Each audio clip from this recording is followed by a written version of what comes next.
Chapter 27. When morning came, all the chief priests and the elders of the people consulted together against Jesus to put him to death. After binding him, they led him off and handed him over to Pilate, the governor. Then Judas, his betrayer, seeing that Jesus had been condemned, felt remorse, and brought the 30 pieces of silver back to the chief priests and elders, saying, I sinned when I betrayed innocent blood. They said, What is that to us? You must see to it. So he threw the silver pieces into the temple and departed. Then he went off and hanged himself. But the chief priests took the silver pieces and said, It is not lawful to put them into the sacred treasury, because they are the price of blood. After consulting together, they used the money to buy the potter's field as a burial place for strangers. Therefore, that field has been called Field of Blood to this very day. Then what was spoken through Jeremiah the prophet was fulfilled. And they took the 30 silver pieces, the price that was set on the man, the one on whom a price was set by some of the sons of Israel, and they gave them for the potter's field, according to what Jehovah had commanded me. Jesus now stood before the governor, and the governor put the question to him, Are you the king of the Jews? Jesus replied, You yourself say it. But while he was being accused by the chief priests and elders, he made no answer. Then Pilate said to him, Do you not hear how many things they are testifying against you? But he did not answer him, no, not a word, so that the governor was very surprised. Now from festival to festival, it was the custom of the governor to release a prisoner to the crowd, whomever they wanted. Just at that time, they were holding a notorious prisoner called Barabbas. So when they were gathered together, Pilate said to them, Which one do you want me to release to you, Barabbas or Jesus, the so-called Christ? For Pilate was aware that out of envy they had handed him over. Moreover, while he was sitting on the judgment seat, his wife sent a message to him, saying, Have nothing to do with that righteous man, for I suffered a lot today in a dream because of him. But the chief priests and the elders persuaded the crowds to ask for Barabbas, but to have Jesus put to death. In response, the governor said to them, Which of the two do you want me to release to you? They said, Barabbas! Pilate said to them, What then should I do with Jesus, the so-called Christ? They all said, To the stake with him! He said, Why? What bad thing did he do? Still they kept shouting out all the more, To the stake with him! Seeing that it did no good, but rather an uproar was arising, Pilate took water and washed his hands before the crowd, saying, I am innocent of the blood of this man. You yourselves must see to it. At that all the people said in answer, Let his blood come upon us and upon our children. Then he released Barabbas to them, but he had Jesus whipped and handed him over to be executed on the stake. Then the soldiers of the governor took Jesus into the governor's residence and gathered the whole body of troops together around him, and disrobing him, they draped him with a scarlet cloak, and they braided a crown out of thorns and put it on his head, and put a reed in his right hand. And kneeling before him, they mocked him, saying, Greetings, you King of the Jews.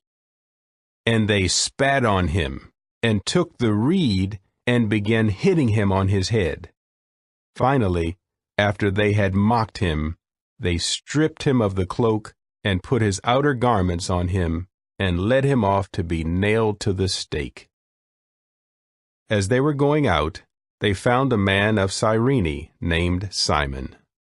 This man they compelled into service to carry his torture stake. And when they came to a place called Golgotha, that is, Skull Place, they gave him wine mixed with gall to drink. But after tasting it, he refused to drink it. When they had nailed him to the stake, they distributed his outer garments by casting lots, and they sat there, keeping watch over him.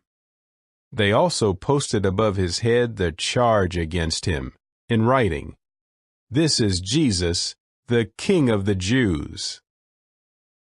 Then 2 robbers were put on stakes alongside him, one on his right and one on his left.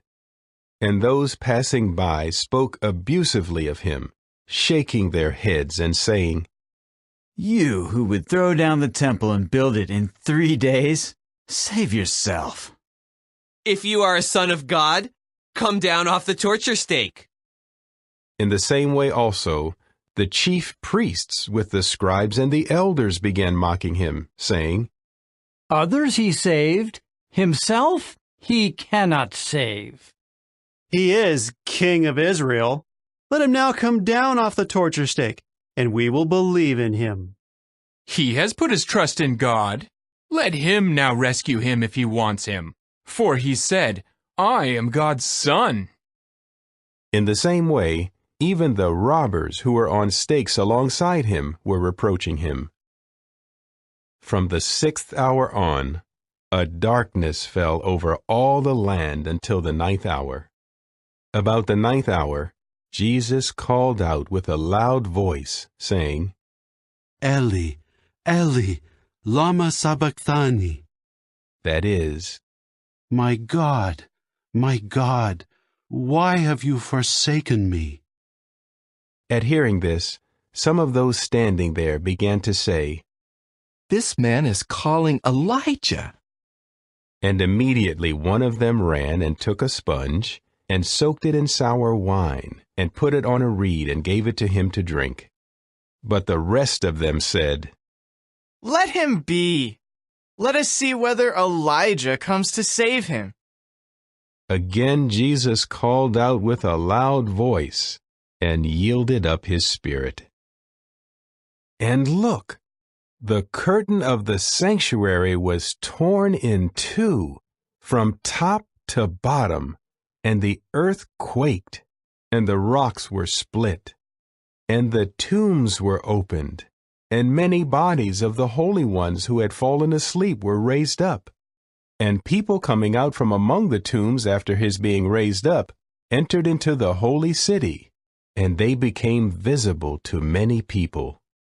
But when the army officer and those with him keeping watch over Jesus saw the earthquake and the things happening, they grew very much afraid and said, "Certainly, this was God's Son." And many women were there watching from a distance, who had accompanied Jesus from Galilee to minister to him. Among them were Mary Magdalene, and Mary the mother of James and Joseph, and the mother of the sons of Zebedee.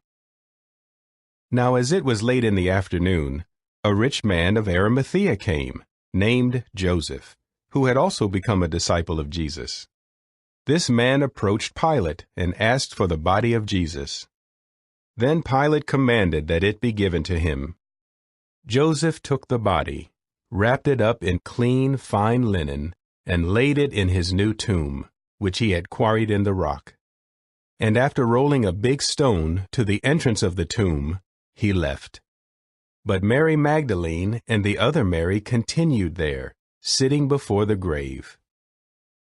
The next day, which was after the preparation, the chief priests and the Pharisees gathered together before Pilate, saying, "Sir, we recall what that impostor said while he was still alive. After 3 days I am to be raised up. Therefore, command that the grave be made secure until the 3rd day, so that his disciples may not come and steal him and say to the people, 'He was raised up from the dead.' Then this last deception will be worse than the first." Pilate said to them, You may have a guard. Go make it as secure as you know how." So they went and made the grave secure by sealing the stone and posting a guard.